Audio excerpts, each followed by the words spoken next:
नमस्कार। कार्यक्रम में उपस्थित मंत्रिपरिषद के मेरे साथी स्वास्थ्य मंत्री मनसुख मांडविया जी, मंत्रिमंडल के मेरे अन्य सभी सहयोगी, वरिष्ठ अधिकारीगण, देश भर से जुड़े सरकारी और प्राइवेट अस्पतालों के चिकित्सक, हेल्थ मैनेजमेंट से जुड़े लोग, कार्यक्रम में उपस्थित अन्य सभी महानुभाव और मेरे प्यारे भाई और बहनों, 21वीं सदी में आगे बढ़ते हुए भारत के लिए आज का दिन बहुत महत्वपूर्ण है। बीते 7 वर्षों में देश की स्वास्थ्य सुविधाओं को मजबूत करने का जो अभियान चल रहा है, वो आज से एक नए चरण में प्रवेश कर रहा है और ये सामान्य चरण नहीं है, ये असामान्य चरण है।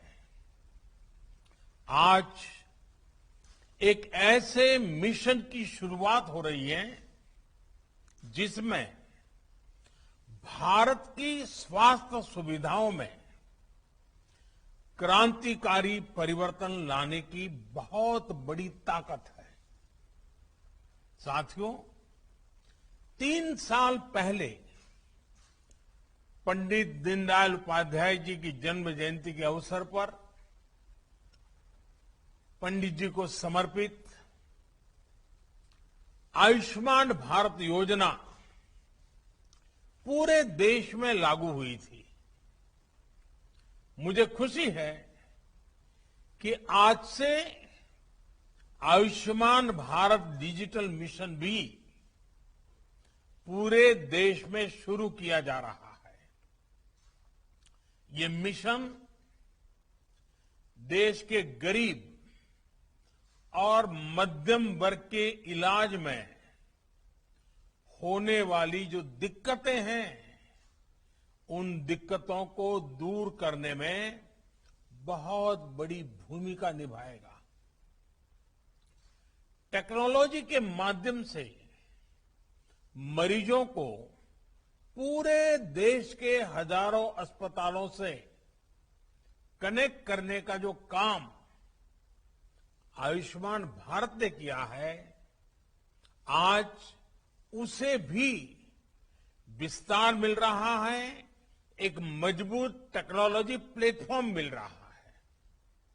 साथियों, आज भारत में जिस तरह टेक्नोलॉजी को गुड गवर्नेंस के लिए, गवर्नेंस सुधारने का एक आधार बनाया जा रहा है, वो अपने आप में जन सामान्य को एम्पावर कर रहा है। ये अभूतपूर्व है। डिजिटल इंडिया अभियान ने भारत के सामान्य मानवी को डिजिटल टेक्नोलॉजी से कनेक्ट करके देश की ताकत अनेक गुना बढ़ा दी है। अब हम भलीभांति जानते हैं, हमारा देश गर्व के साथ कह सकता है 130 करोड़ आधार नंबर, 118 करोड़ मोबाइल सब्सक्राइबर्स, लगभग 80 करोड़ इंटरनेट यूजर, करीब 43 करोड़ 43 करोड़ जनधन बैंक खाते, इतना बड़ा कनेक्टेड इंफ्रास्ट्रक्चर दुनिया में कहीं नहीं है। ये डिजिटल इंफ्रास्ट्रक्चर राशन से लेकर प्रशासन तक हर एक को तेज और पारदर्शी तरीके से सामान्य भारतीय तक पहुंचा रहा है। यूपीआई के माध्यम से कभी भी कहीं भी डिजिटल लेन देन में आज भारत दुनिया में अपनी पहचान बना रहा है। अभी देश में जो ई रूपी वाउचर शुरू किया गया है वो भी एक शानदार पहल है।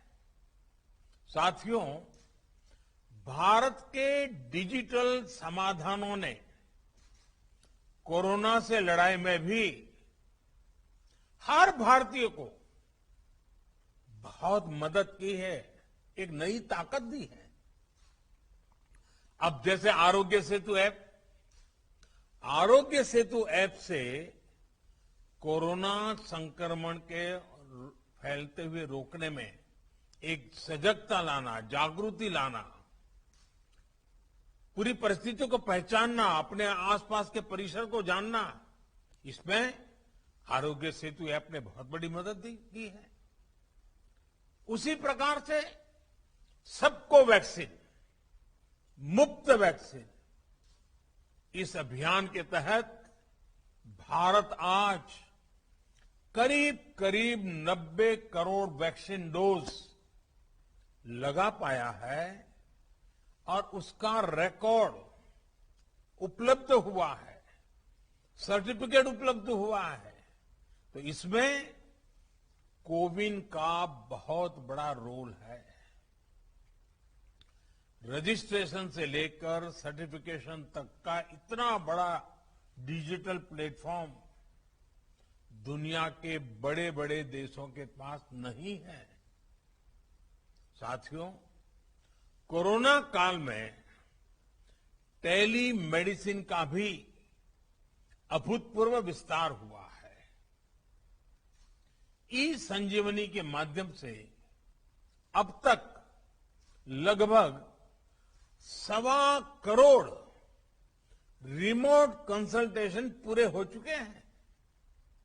ये सुविधा हर रोज देश के दूर सुदूर में रहने वाले हजारों देशवासियों को घर बैठे ही शहरों के बड़े अस्पतालों के बड़े बड़े डॉक्टरों से कनेक्ट कर रही है। जाने माने डॉक्टरों की सेवा आसान हो सकी है। मैं आज इस अवसर पर देश के सभी डॉक्टरों, नर्सेस और मेडिकल स्टाफ का हृदय से बहुत आभार व्यक्त करना चाहता हूं। चाहे वैक्सीनेशन हो, कोरोना के मरीजों का इलाज हो, उनके प्रयास कोरोना से मुकाबले में देश को बड़ी राहत दे पाए हैं, बहुत बड़ी मदद कर पाए हैं। साथियों, आयुष्मान भारत पीएम जय ने गरीब के जीवन की बहुत बड़ी चिंता दूर की है। अभी तक 2 करोड़ से अधिक देशवासियों ने इस योजना के तहत मुफ्त इलाज की सुविधा का लाभ उठाया है और इसमें भी आधी लाभार्थी हमारी माताएं हैं, हमारी बहनें हैं, हमारी बेटियां हैं। ये अपने आप में सुकून देने वाली बात है, मन को संतोष देने वाली बात है। हम सब जानते हैं हमारे परिवारों की स्थिति। सस्ते इलाज के अभाव में सबसे अधिक तकलीफ देश की माताएं बहनें ही उठाती हैं। घर की चिंता, घर के खर्चों की चिंता, घर के दूसरे लोगों की चिंता में हमारी माताएं बहनें अपने ऊपर होने वाले इलाज के खर्च को हमेशा टालती रहती है, लगातार टालने की कोशिश करती है। वो ऐसा ही कहते हैं, नहीं हाँ अब ठीक हो जाएगा, नहीं नहीं अब ये तो एक दिन का मामला है, नहीं नहीं ऐसे ही एक पुड़िया ले लेंगे तो ठीक हो जाएगा। क्योंकि मां का मन है ना, वे दुख झेल लेती है, लेकिन परिवार पर कोई आर्थिक बोझ आने नहीं देती है।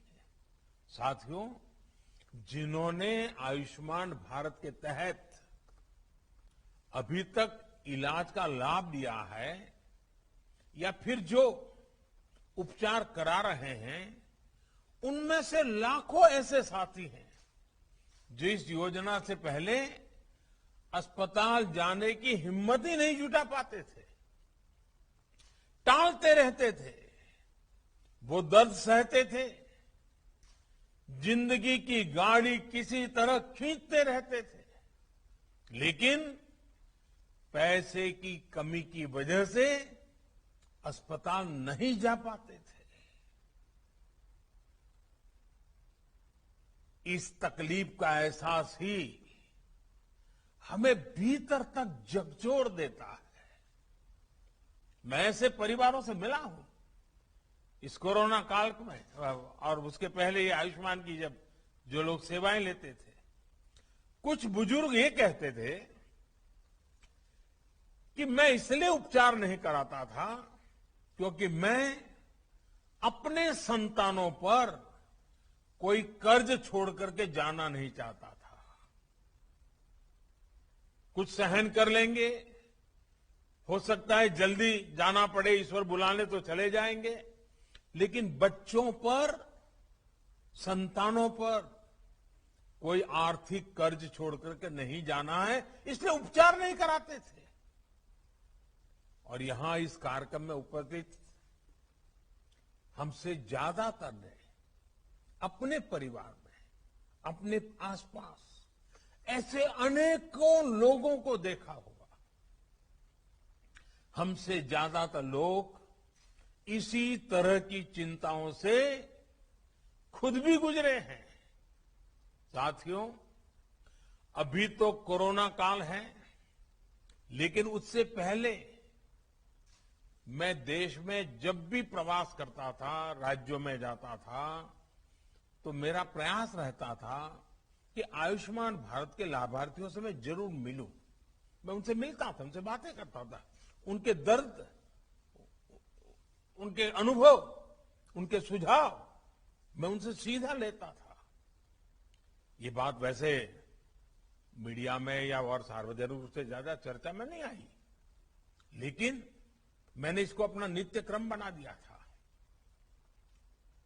आयुष्मान भारत के सैकड़ों लाभार्थियों से मैं खुद रूबरू मिल चुका हूं, और मैं कैसे भूल सकता हूं उस बूढ़ी मां को जो बरसों तक दर्द सहने के बाद पथरी का ऑपरेशन करा पाई, वो नौजवान जो किडनी की बीमारी से परेशान था, किसी को पैर में तकलीफ, किसी को रीढ़ की हड्डी में तकलीफ, उनके चेहरे मैं कभी भूल नहीं पाता हूं। आज आयुष्मान भारत ऐसे सभी लोगों के लिए बहुत बड़ा संबल बनी है। थोड़ी देर पहले जो फिल्म यहां दिखाई गई, जो कॉफी टेबल बुक लॉन्च की गई, उसमें खास करके उन माताओं बहनों की चर्चा विस्तार से की गई है। बीते 3 सालों में जो हजारों करोड़ रुपए सरकार ने वहन किए हैं, उससे लाखों परिवार गरीबी के कुचक्र में फंसने से बचे हैं।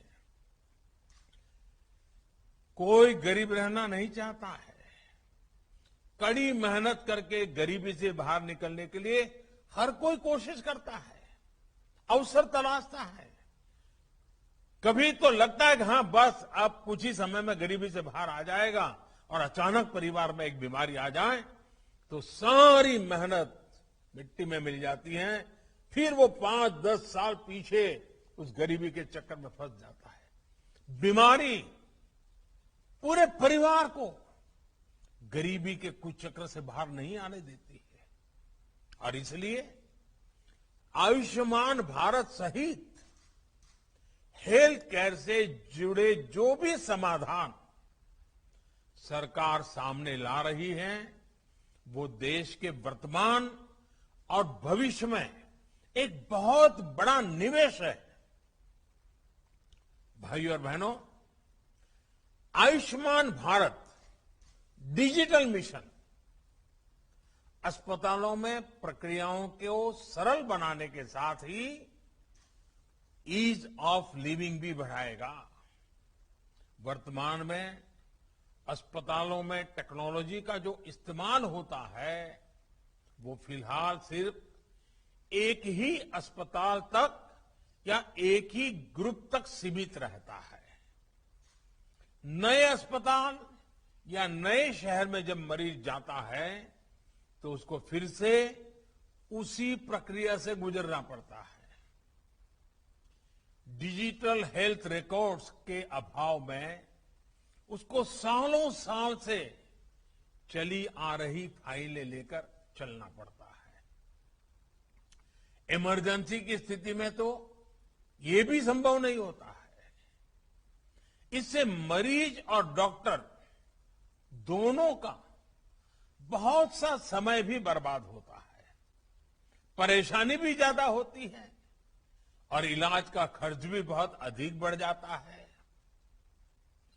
हम अक्सर देखते हैं कि बहुत से लोगों के पास अस्पताल जाते समय उनका मेडिकल रिकॉर्ड ही नहीं होता। ऐसे में जो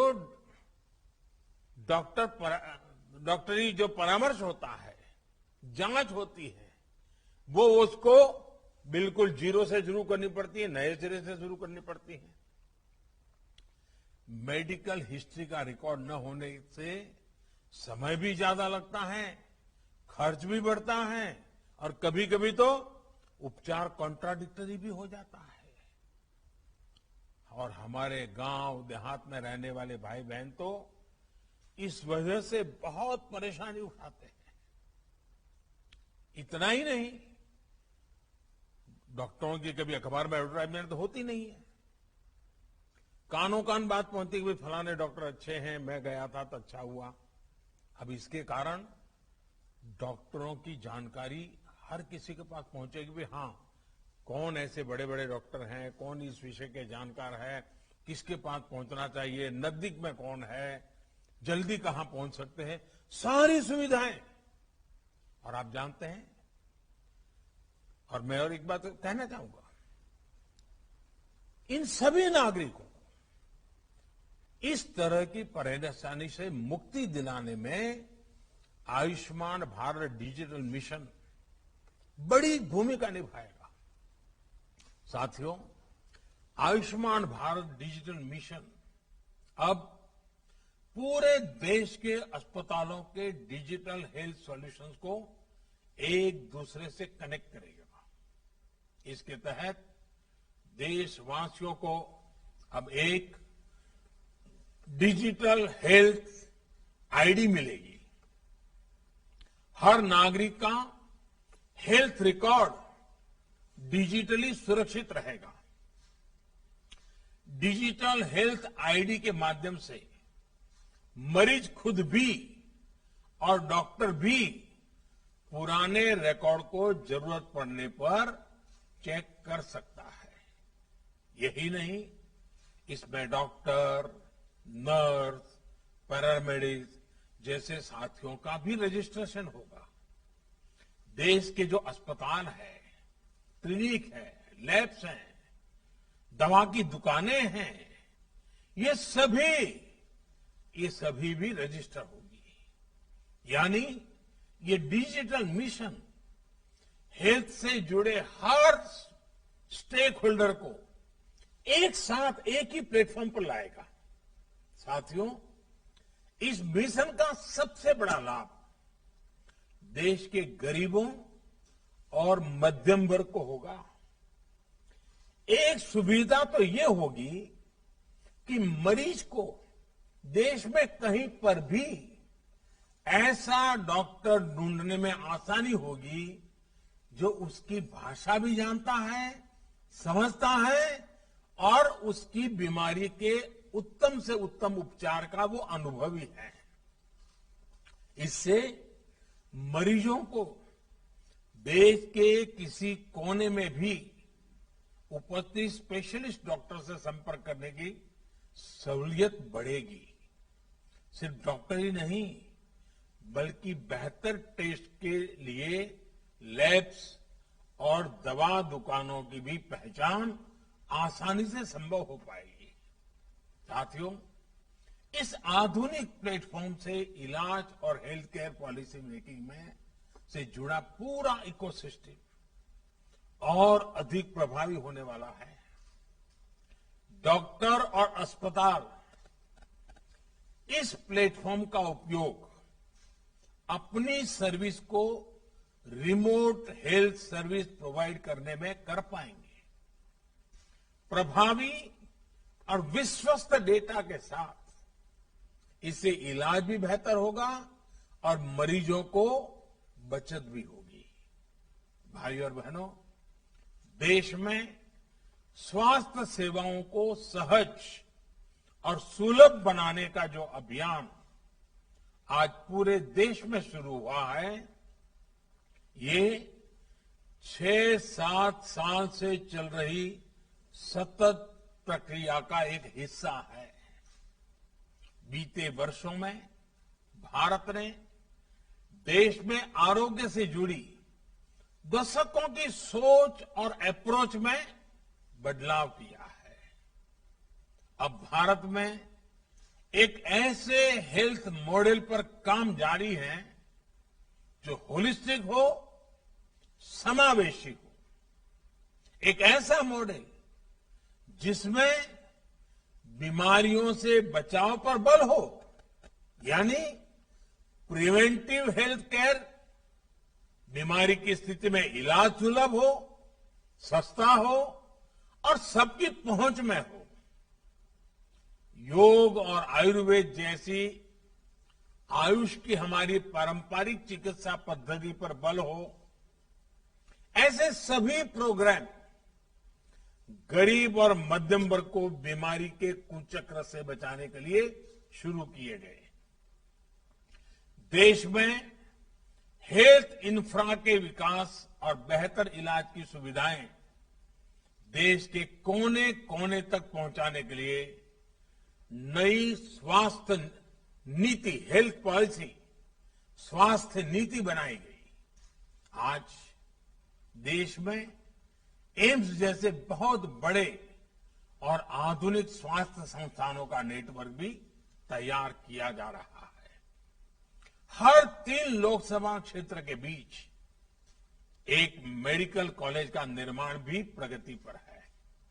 साथियों, भारत में स्वास्थ्य सुविधाओं को बेहतर बनाने के लिए बहुत जरूरी है कि गांवों में जो चिकित्सा सुविधाएं मिलती हैं, उनमें सुधार हो। आज देश में गांव और घर के निकट ही प्राइमरी हेल्थ केयर से जुड़े नेटवर्क को हेल्थ एंड वेलनेस सेंटर में उससे सशक्त किया जा रहा है। अभी तक ऐसे लगभग 80,000 सेंटर्स चालू हो चुके हैं। ये सेंटर्स रूटीन चेकअप और टीकाकरण से लेकर गंभीर बीमारियों की शुरुआती जांच और अनेक प्रकार के टेस्ट की सुविधाओं से लैस हैं। कोशिश ये है कि इन सेंटर्स के माध्यम से जागरूकता बढ़े और समय रहते गंभीर बीमारियों का पता चल सके। साथियों, कोरोना वैश्विक महामारी के इस दौर में मेडिकल इंफ्रास्ट्रक्चर के निर्माण को निरंतर गति दी जा रही है। देश के जिला अस्पतालों में क्रिटिकल केयर ब्लॉक्स का इंफ्रास्ट्रक्चर तैयार किया जा रहा है। बच्चों के इलाज के लिए जिला और ब्लॉक के अस्पतालों में विशेष सुविधाएं बन रही है। जिला स्तर के अस्पतालों में अपने ऑक्सीजन प्लांट्स भी स्थापित किए जा रहे हैं। साथियों, भारत के हेल्थ सेक्टर को ट्रांसफॉर्म करने के लिए मेडिकल एजुकेशन में भी अभूतपूर्व रिफॉर्म्स हो रहे हैं। 7-8 साल में पहले की तुलना में आज अधिक डॉक्टर्स और पैरामेडिकल मैन पावर देश में तैयार हो रही है। सिर्फ मैन पावर ही नहीं, बल्कि हेल्थ से जुड़ी आधुनिक टेक्नोलॉजी, बायोटेक्नोलॉजी से जुड़ी रिसर्च, दवाओं और उपकरणों में आत्मनिर्भरता को लेकर भी देश में मिशन मोड पर काम चल रहा है। कोरोना की वैक्सीन के डेवलपमेंट और मैन्युफैक्चरिंग में भारत ने जिस तरह अपना सामर्थ्य दिखाया है, वो हमें गर्व से भर देता है। स्वास्थ्य उपकरणों और दवाओं के कच्चे माल के लिए पीएलआई स्कीम से भी इस क्षेत्र में आत्मनिर्भर भारत अभियान को बहुत ताकत मिल रही है। साथियों, बेहतर मेडिकल सिस्टम के साथ ही ये भी जरूरी है कि गरीब और मध्यम वर्ग का दवाओं पर कम से कम खर्च हो। इसलिए केंद्र सरकार ने जरूरी दवाओं, सर्जरी के सामान, डायलिसिस जैसी अनेक सेवाओं और सामान को सस्ता रखा है। भारत में ही बनने वाली दुनिया की श्रेष्ठ जेनरिक दवाओं को इलाज में ज्यादा से ज्यादा उपयोग में लाने के लिए प्रोत्साहन दिया गया है। 8,000 से ज्यादा जन औषधि केंद्रों ने तो गरीब और मध्यम वर्ग को बहुत बड़ी राहत दी है। और मैं जन औषधि केंद्र से जो दवाइयां लेते हैं, ऐसे मरीजों से भी पिछले दिनों मुझे कई बार बात करने का मौका मिला और मैंने देखा है कुछ परिवार ऐसे उनको डेली कुछ दवाइयां लेनी पड़ती हैं, कुछ उम्र में कुछ बीमारियों के कारण। इस जनऔषधि केंद्र के कारण ऐसे मध्यम वर्गीय परिवार के 1,000, 1,500, 2,000 रुपया हर महीना बच रहा है। साथियों, एक संयोग ये भी है कि आज का ये कार्यक्रम वर्ल्ड टूरिज्म डे पर आयोजित हो रहा है। कुछ लोग सोच सकते हैं कि हेल्थ केयर के प्रोग्राम का टूरिज्म से क्या लेना देना, लेकिन हेल्थ का टूरिज्म के साथ एक बड़ा मजबूत रिश्ता है, क्योंकि जब हमारा हेल्थ इंफ्रास्ट्रक्चर इंटीग्रेटेड होता है, मजबूत होता है, तो उसका एक सकारात्मक प्रभाव टूरिज्म सेक्टर पर भी पड़ता है। क्या कोई टूरिस्ट ऐसी जगह जाना चाहेगा जहां किसी इमरजेंसी में इलाज की बेहतर सुविधा ही न हो? और कोरोना के बाद से तो अब ये और भी महत्वपूर्ण हो गया है। जहां वैक्सीनेशन जितना ज्यादा होगा, टूरिस्ट वहां जाने में उतना ही सेफ महसूस करेंगे। और आपने देखा होगा, हिमाचल हो, उत्तराखंड हो, सिक्किम हो, गोवा हो, ये जो हमारे टूरिस्ट डेस्टिनेशन वाले राज्य हैं, वहां बहुत तेजी से, अंडमान निकोबार हो, बहुत तेजी से वैक्सीनेशन को बल दिया गया है, क्योंकि टूरिस्टों के लिए मन में एक विश्वास पैदा हो। आने वाले वर्षों में ये बात निश्चित है कि सारे फैक्टर और भी मजबूत होंगे। जिन जिन जगहों पर हेल्थ इंफ्रा बेहतर होगा, वहां टूरिज्म की संभावनाएं और ज्यादा बेहतर होगी। यानी हॉस्पिटल और हॉस्पिटैलिटी और एक दूसरे के साथ मिलकर चलेंगे। साथियों, आज दुनिया का भरोसा भारत के डॉक्टर्स और हेल्थ सिस्टम पर लगातार बढ़ रहा है। विश्व में हमारे देश के डॉक्टरों ने बहुत इज्जत कमाई है। भारत का नाम ऊंचा किया है। दुनिया के बड़े बड़े लोगों के साथ आप पूछोगे तो कहेंगे हाँ, मेरा एक डॉक्टर तो हिंदुस्तानी है। यानी भारत के डॉक्टरों की नामना है। भारत के इंफ्रास्ट्रक्चर अगर मिल जाए तो दुनिया से हेल्थ के लिए भारत आने वालों की संख्या बढ़नी ही बढ़नी है। इंफ्रास्ट्रक्चर की कई मर्यादाओं के बीच भी लोग भारत में ट्रीटमेंट कराने के लिए आते हैं और उसकी कई कभी तो बड़ी इमोशनल कथाएं हमें सुनने को मिलती। छोटे छोटे बच्चे हमारे अड़ोस पड़ोस के देशों से भी जब यहां आते हैं, स्वस्थ होकर के जाते हैं, पूरा परिवार खुश, उस देश में भी खुशियां फैल जाती है। साथियों, हमारे vaccination programme, CoWIN technology platform और फार्मा सेक्टर ने हेल्थ सेक्टर में भारत की प्रतिष्ठा को और बढ़ाया है।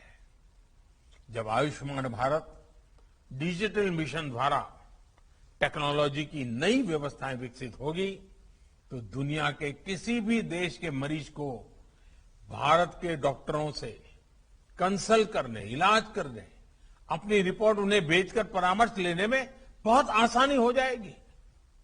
निश्चित तौर पर इसका प्रभाव हेल्थ टूरिज्म पर भी पड़ेगा। साथियों, स्वस्थ भारत का मार्ग आजादी के अमृत काल में भारत के बड़े संकल्पों को सिद्ध करने में, बड़े सपनों को साकार करने के लिए बहुत जरूरी है। इसके लिए हमें मिलकर अपने प्रयास जारी रखने होंगे। मुझे विश्वास है चिकित्सा क्षेत्र से जुड़े सभी व्यक्ति, हमारे डॉक्टर्स, पैरामेडिक्स, चिकित्सा संस्थान इस नई व्यवस्था को तेजी से आत्मसात करेंगे। एक बार फिर आयुष्मान भारत डिजिटल मिशन के लिए मैं देश को बहुत बहुत शुभकामनाएं देता हूं। बहुत बहुत धन्यवाद। बहुत बहुत साधुवाद। हार्दिक आभार माननीय प्रधानमंत्री जी।